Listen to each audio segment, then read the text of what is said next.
Good evening. Welcome to my YouTube channel. We hear the term prayer all of the time. We hear the phrase take it to the Lord in prayer all the time. But a lot of time we mess up because we're not praying with the right attitude. The questions we should ask ourselves is, are we praying just because that's what we've been taught? Or are we praying with the confidence that God is in charge? Are we praying because it's an habitual habit?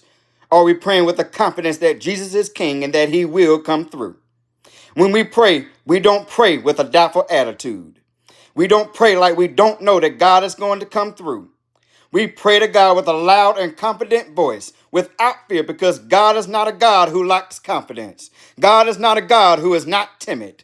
God is not a God who is meek-mouthed. This is the same God who walked around performing miracles that no human could perform. This is the same God who rose on the third day and still lives today. I've never heard a news report saying that Jesus died again. He still lives today. We have to remember that when we approach the throne of mercy, we are talking to somebody who is a champion. We are talking to somebody who is undefeated. We are praying to somebody who knows that he is a winner. We are all sons and daughters of God, and so we are all winners too. When athletes approach a championship game, nobody really knows who is going to win. But when the timer goes off, the champion team walks around knowing that they won the championship. The good news is that God has already won our championship. The timer went off on the third day when he rose from the grave.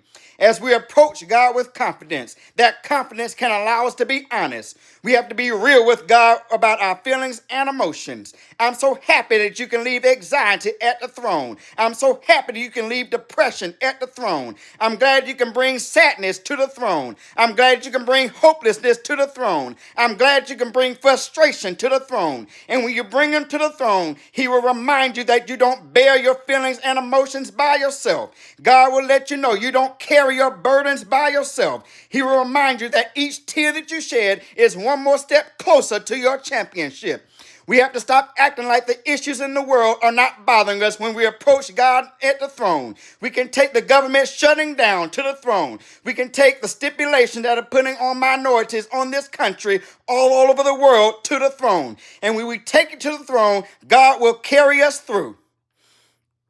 God bless.